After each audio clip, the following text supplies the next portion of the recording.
Hello friends, मैं सोनिया स्वागत करती हूँ आपके अपने YouTube channel SL magic tricks में। आप सब कैसे हैं? आई होप आप सब अच्छे होंगे।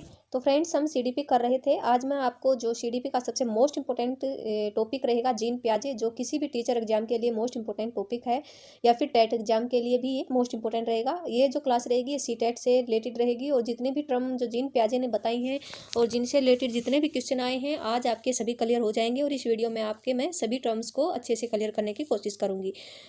तो आप सभी को राधे राधे, जय श्री कृष्णा। शुरू करते हैं अपनी वीडियो। और यहाँ पर जितने भी क्वेश्चन पूछे गए हैं मैं आपको साथ साथ बताऊंगी क्या क्या क्वेश्चन पूछा गया है सीटेट में। तो चलिए शुरू करते हैं। सबसे पहले जो जीन पियाजे हैं, इनका जन्म 1896 में हुआ था। और ये किससे बिलोंग करते हैं? ये स्विट्जरलैंड से बिलोंग करते हैं। ये इनका जो देश का नाम भी कई बार पूछ लिया जाता है, आपको ध्यान रखना है। स्विट्जरलैंड के रहेंगे ये, मनोवैज्ञानिक थे। और पियाजे क्या मानते थे? पियाजे एक रचनावादी थे। क्या थे? संरचनावादी थे, संरचनावादी। ये बच्चे को सक्रिय रखते। इनका मानना है कि बच्चा एक्टिव रहेगा तभी ज्ञान का निर्माण करेगा। तो ये पियाजे का मानना था कि बच्चों में जैविक परिपक्वता आती है तब वह वस्तुओं के बारे में अपने दिमाग में धारणा बना लेते हैं। तो इन्होंने अपनी जो स्टेजेस दी हैं, आगे हम स्टेजेस के बारे में भी पढ़ेंगे, तो इन्होंने बताया था कि जैसे जैसे बच्चा बड़ा होता जाता है उसमें जो मैच्योरिटी आती है तो उसके साथ ही बच्चे के दिमाग में जो कंसेप्ट हैं वो बनने शुरू हो जाते हैं। और इन्होंने अपने ही बच्चों पर क्या किया था? प्रयोग किया था। कई बार पूछ लिया जाए तो आपको बता देना है कि पूछ लिया जाता है कई बार पियाजे ने प्रयोग किसके ऊपर किया था? इन्होंने अपने बच्चों के ऊपर ही प्रयोग किया था। और जैसे जैसे इनके बच्चे बड़े होते गए इन्होंने अपनी जो स्टडी है या फिर अपनी जो थ्योरी है वो दी थी। अपने बच्चों के ऊपर ही स्टडी करके इन्होंने अपनी थ्योरी बनाई थी। तो इनके अनुसार जो बच्चे क्या है? नन्हे वैज्ञानिक है और सक्रिय ज्ञान के निर्माता है। मोस्ट इंपॉर्टेंट है, यहाँ से कई बार एग्जाम में क्वेश्चन आया हुआ है। तो इन्होंने क्या बोला? बच्चों को नन्हे वैज्ञानिक बोला है और बोला कि सक्रिय ज्ञान के निर्माता हैं कौन? बच्चे। बच्चे संसार के बारे में सिद्धांतों की क्या करते हैं? रचना करते हैं। और बच्चे का सोच जो ये भी मोस्ट इंपॉर्टेंट रहेगा, बच्चों की जो सोच है, बच्चों की जो सोच का प्रकार विषयों से भिन्न होता है। जो बच्चों की थिंकिंग होती है, जो चिंतन प्रक्रिया होती है, वो बड़े लोगों से भिन्न होती है, लेकिन उनकी मात्रा में अंतर नहीं होता। आपको ध्यान रखना, मात्रा में अंतर नहीं होता है। जितनी मात्रा में बेशक सोचते हैं उनकी मात्रा में बच्चे सोचते हैं। मात्रा में अंतर नहीं होता है लेकिन क्वालिटी में अंतर होता है। ये आपको बस इतना याद रखना है। और ये तीनों पॉइंट आगे मैंने आपको लिख दिए हैं। यहाँ से हर बार एग्जाम में क्वेश्चन आया, सीटेट में बार बार पूछा गया है।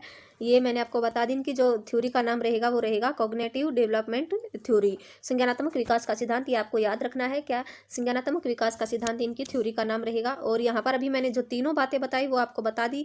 पियाजे का क्या मानना है? यहाँ से भी क्वेश्चन आया। पियाजे का मानना है कि जैसे जैसे बच्चों में जैविक परिपक्वता, बायोलॉजिकल जो मैचुरेशन है वो आती है, वैसे वैसे वस्तुओं के बारे में अपने दिमाग में क्या बना लेते हैं? वे धारणा या कंसेप्ट बना लेते हैं। तो ये वाली जो चीज़ है आपको नोट करनी है कि जो जो बच्चा जैसे जैसे बड़ा होता जाता है तो उसमें क्या है, उसके दिमाग में क्या बन जाते हैं? कॉन्सेप्ट बना लेते हैं। ये किसने कहा है? जीन पियाजे ने कहा। यहाँ से क्वेश्चन आया है सीटेट में। और यहाँ से भी क्वेश्चन आया है। पियाजे के अकॉर्डिंग जो बच्चे क्या हैं? सक्रिय ज्ञान के निर्माता है और नन्हे वैज्ञानिक है, और जो संसार के बारे में अपने सिद्धांतों की रचना करते हैं। और पियाजे के जो अनुसार ही जो बच्चों की जो थिंकिंग है, जो चिंतन प्रक्रिया है, वो बड़ों से क्या होती है? अडल्ट प्रकार से अलग होती है, ना कि क्वांटिटी में। इनकी जो थिंकिंग है वो इनकी मात्रा में अंतर नहीं होता है। मैंने ऊपर भी बताया आपको, जो चिंतन प्रक्रिया है वो भिन्न होता है लेकिन उनकी मात्रा में अंतर नहीं होगा। उनकी मात्रा में बेशक जितना सोचते हैं बच्चे उतना ही सोचते हैं, लेकिन क्वालिटी में अंतर होगा। आपको याद रखना है, क्वांटिटी में ना कि क्वांटिटी में। इनका जो टाइप्स में डिफरेंस होता है, टाइप्स का मतलब है वो अलग तरह से सोचते हैं बच्चे, और जो बड़े हैं वो अलग तरह से सोचते हैं। अगर किसी कंसेप्ट के बारे में सोचना है तो बच्चा थोड़ा कम सोचेगा, अलग तरह का उसका जो टाइप्स होगा सोचने का वो अलग होगा, और बड़ों का टाइप्स क्या होगा? अलग होगा। तो आपको ध्यान रखना है। ये क्वेश्चन आ गया है। पियाजे के अकॉर्डिंग बच्चों की जो थिंकिंग है उनकी टाइप्स में अलग होती है, ना कि क्वांटिटी में। किसमें होती है? प्रकार में। आपको याद रखना है, ऐसे एज इट इज क्वेश्चन आया है, प्रकार में अलग होती है ना कि क्वांटिटी में। अब कुछ जो कंसेप्ट हैं वो दिए हैं किसने? पियाजे ने। सबसे पहले रहेगा एडेप्टेशन। आपको इनकी जो टर्म है वो हमेशा इंग्लिश में याद रखनी है, क्योंकि हिंदी में इनके हजारों नाम दे दिए जाते हैं, फिर आप कंफ्यूज हो जाते हैं। तो आपको इंग्लिश में ही नाम याद रखना है। सबसे पहले अनुकूलन। अनुकूलन या एडेप्टेशन जिसको बोलते हैं, वातावरण के अनुसार अपने आप को ढालना ही क्या होता है? अनुकूलन कहलाता है। और इसकी दो प्रक्रियाएं होती हैं। पियाजे ने दो प्रक्रियाएं बताई हैं। अगर हम जो इन्वायरमेंट है उसके अनुसार अपने आप को ढाल लेते हैं तो उसको क्या कहते हैं? अनुकूलन कहा जाता है। और इसकी दो प्रक्रियाएं, सबसे पहले है एसिमुलेशन और दूसरा है अकोमोडेशन। तो असिमुलेशन में पूर्व ज्ञान ज्ञान को नए ज्ञान के साथ जोड़ना, क्या जोड़ना ही क्या कहलाता है, एसिमुलेशन कहलाता है, आपको याद रखना है। इसमें आपको एस की जगह डी कर देना है, ADD। तो आपको बस याद रखना है कि पूर्व ज्ञान को नए ज्ञान की जगह ऐड करना। तो आपको जहाँ पे भी ऐड करना आ जाए तो वहाँ पे क्या करेंगे, आपको आत्मसातकरण के साथ जाना है, एसिमुलेशन के साथ जाना है। आई होप आपको क्लियर हो गया होगा। पूर्व ज्ञान, जब पूर्व ज्ञान को नए ज्ञान के साथ जोड़ा जाता है तो उसको क्या कहते हैं, हम आत्मसातकरण कहते हैं। जैसे हमें किसी बच्चे को को बताया कि जिसकी 4 टांगे होती हैं, बिल्ली के बारे में बताया जिसकी 4 टांगे होती हैं और ये क्या करती है, म्याऊं म्याऊं करती है, और इसके 2 कान होते हैं, 2 आँखें होती हैं, इसका कलर सफ़ेद होता है। तो इस तरह से हमने बताया। फिर उसी बच्चे ने क्या कर लिया, अपने पूर्व ज्ञान को, फिर उसी बच्चे ने एक क्या देख लिया, डॉग देख लिया। डॉग के भी 4 टांगे होती हैं। फिर उसने सोचा कि ये किस तरह की, ये एक बड़ी बिल्ली है, लेकिन उसको बताया गया कि ये बिल्ली नहीं है, ये डॉग है, ये अलग है किसे, बिल्ली से। तो उसने क्या किया, अपने नए ज्ञान में क्या किया, जोड़ लिया, अपने पूर्व ज्ञान को नए ज्ञान में जोड़ लिया कि भाई जो डॉग है वो अलग होता है बिल्ली से, लेकिन उसके भी 4 टांगे होती हैं, इस तरह से। लेकिन समायोजन क्या होता है, समायोजन होता है जब पूर्व ज्ञान में परिवर्तन करके वातावरण के साथ तालमेल बिठाना समायोजन कहलाता है। अब हम पूर्व ज्ञान में परिवर्तन करते हैं, जैसे कि अभी मैंने एग्जाम्पल दिया आपको बिल्ली और डॉग का। अगर उसने जो कैट देखी थी वो कैसी थी, वाइट कलर की थी, अब वाइट कलर का ही डॉग आ गया तो उसने देखा कि ये डॉग है, और फिर उसने एक ब्लैक कलर का डॉग भी देख लिया। बच्चे ने सोच लिया था कि वाइट कलर का डॉग भी हो सकता है, लेकिन जो डॉग है वो किससे, कैट से डिफरेंट अलग होता है। तो लेकिन उसने फिर ब्लैक कलर का देख लिया तो उसके लिए अपने दिमाग में फिर चेंज किया, उसने अपने ज्ञान में चेंज किया, और चेंज करके उसने अपने आप को समायोजन कर लिया कि जो डॉग है वो अलग अलग कलर के होते हैं और बिल्ली भी अलग अलग कलर की होती हैं, लेकिन इनमें क्या है, डिफरेंस है कि कुत्ते की जो आवाज़ होती है वो अलग होती है, बिल्ली की आवाज़ अलग होती है। तो उसमें उन्होंने अपनी विशेषताओं को अलग अलग कर लिया और उसने अपने समायोजन कर लिया। तो ये क्या होता है, अकोमोडेशन होता है, ये आपको याद रखना है। तो समायोजन आई होप आपको क्लियर होगा। इसकी 2 प्रक्रियाएं, एक होती है एसिमुलेशन, दूसरा अकोमोडेशन। जब पूर्व ज्ञान में नए ज्ञान को सिर्फ जोड़ा जाता है तो उसको बोला जाता है एसिमुलेशन, और लेकिन हम परिवर्तन करके उसमें वातावरण के साथ तालमेल कर लेते हैं तो उसको बोला जाता है समायोजन। अब अकोमोडेशन में आपको पहचानने के लिए मैं बता दूं, इसमें लिखा पाएगा टू चेंज लिखा पाएगा, टू मॉडिफाई लिखा पाएगा, या फिर मॉडिफाई नहीं लिखा पाए तो क्या मैनिपुलेट लिखा पाएगा। तो उसमें हम समायोजन के साथ जाएंगे। आगे हम क्वेश्चन भी करेंगे पियाजे से रिलेटेड, फिर मैं आपको बताऊंगी। नेक्स्ट है साम्य धारण, हिंदी में बोला जाता है साम्य धारण या संतुलन, और इंग्लिश में बोला जाता है इसको इक्विलिब्रेशन। तो इसके द्वारा बच्चा जो आत्मसातकरण और समायोजन की प्रक्रिया के बीच संतुलन कायम करता है। जब इन दोनों प्रक्रियाओं के बीच जो बच्चा है वो तालमेल बिठा लेता है, एसिमुलेशन और अकोमोडेशन के बीच, तो इन प्रक्रियाओं के बीच जब तालमेल बिठा लेता है तो उसको क्या कहते हैं, साम्य धारण या संतुलन बोला जाता है। आई होप ये चीज़ें आपको क्लियर हो गई होंगी। यहाँ से क्वेश्चन हर बार आया है। अब है स्कीमा से भी बार बार क्वेश्चन आता है। अब ये स्कीमा होती क्या है, ये मानव के दिमाग में जो चीज़ें पहले से स्टोर होती हैं उनका प्रयोग करके किसी विषय के प्रति एक धारणा बनाता है, तो उसे हम क्या कहते हैं, स्कीमा कहते हैं।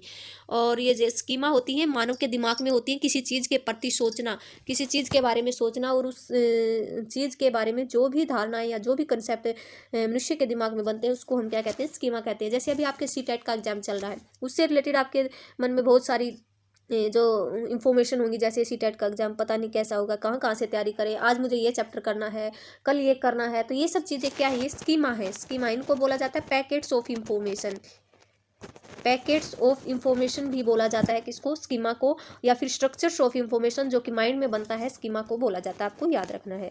तो आई होप आपको चीज़ें क्लियर हो गई होंगी। नेक्स्ट है, ये हमने कर लिया, मानव शिशु में स्कीमा प्रवृत्ति और प्रतिक्रिया जन्मजात होती है। यह आपको याद रखना है। जो मानव के जो शिशु में है क्या, स्कीमा प्रवृत्ति और प्रतिक्रिया जन्मजात होती है। किसी भी चीज़ के प्रति रिस्पॉन्स देना या फिर जो स्कीमा बनती है किसी चीज़ के प्रति, वो क्या होती है, जन्मजात होती है। यह क्वेश्चन भी पूछा जा सकता है।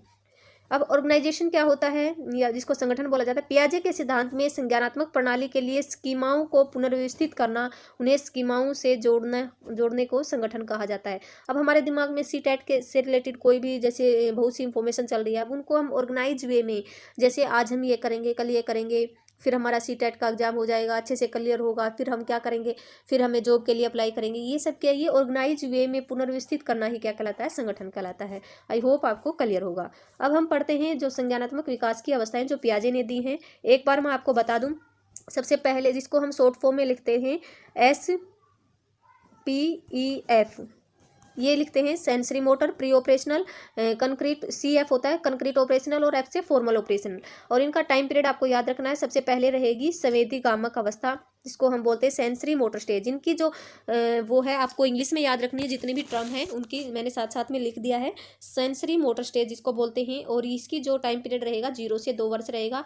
इस आयु के बच्चों में यह अवस्था होती है, और इस अवस्था में बालक अपनी जो सेंसेस के माध्यम से सीखता है। किसके माध्यम से? सेंसेस के माध्यम से सीखता है। आपको बस इतना याद रखना है। सेंसेस क्या होती है? इंद्रियां होती हैं, जैसे आँख, नाक, कान, हमारी जो त्वचा होती है, ये क्या है? ये हमारी इंद्रियां हैं, और इन्हीं के माध्यम से बच्चा सीखता है। जैसे आँखों को देखकर, हाथ से छूकर पहचान करता है और सीखता है। और इस अवस्था में जो वस्तु स्थायित्व का गुण आ जाता है। यहाँ से बस इतना ही पूछा जाता है बच्चे में, वस्तु स्थायित्व का गुण, ऑब्जेक्ट परमानेंस जिसको बोला जाता है इंग्लिश में, कौन सी अवस्था में आता है? वो आता है संवेदी गामक अवस्था में। और यहाँ से एक दो क्वेश्चन ये भी पूछ ले जाते हैं कि किस अवस्था में बच्चा क्या करता है? इंद्रियों के माध्यम से सीखता है, सेंसेस के माध्यम से सेंसरी मोटर स्टेज में सीखता है। तो इसका टाइम पीरियड 0 से 2 वर्ष रहेगा। अब नेक्स्ट है पुरुष क्रियात्मक अवस्था, और इस अवस्था की जो आलोचना बहुत हुई है पियाजे की, क्योंकि इसका जो टाइम पीरियड इसने 2 से 7 वर्ष दिया है, और इसमें बहुत से कंसेप्ट बताए हैं इसमें कि बच्चे ये चीज़ें नहीं सीखता है। और आज के अगर हम बच्चे को देखें तो ये चीज़ें वो इस अवस्था में अच्छी तरह से सीख लेता है। लेकिन हमें सिर्फ पियाजे के अकॉर्डिंग ही चीज़ें याद करनी है। ये थोड़ा मिसप्रिंट हो रखा है। क्रियात्मक अवस्था आएगी तो प्री ऑपरेशनल स्टेज 2 से 7 वर्ष आयु वर्ग के बालकों में पाई जाती है, और इस अवस्था में बालक अपने सामने वाली वस्तु व दृश्य को देखेगा, समझेगा, लेकिन कोई क्रिया नहीं कर पाएगा। और इस अवस्था में बालक प्रतीकों का प्रयोग करने लगता है, जैसे किसी वस्तु का नाम सुनकर बालक के मन में उस वस्तु का दृश्य बना लेता है। इसी अवस्था में कुछ बिंदु और आते हैं।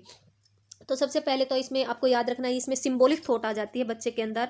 सिंबॉलिक थॉट जिसको बोलते हैं, जो प्रतीकात्मक जो विचार होते हैं। और ये क्या होते हैं? जैसे कि बच्चे ने किसी टीवी पर क्या देखा? रेल देखा, रेलगाड़ी देखी, उसे पता है रेलगाड़ी की आवाज़ कैसे होती है? छुक छुक छुक होती है। और जब बच्चे आपस में हाथ जोड़कर, अगर आपने पुराने ज़माने में देखा होगा या आप छोटे हो गए तब भी किया होगा ये सब चीज़ें, बहुत से बच्चे हाथ पकड़ कर क्या करते हैं? जैसे चल छुक छुक छुक छुक, ये मेरी रेल चलती है, रेल बना लेते हैं। तो ये क्या है? सिंबॉलिक जो विचार हैं बच्चे में, वो किसी चीज़ को सिंबल के रूप में प्रयोग करते हैं। ठीक है, तो ये क्या रहेगा? ये सिंबॉलिक थॉट्स रहेगा।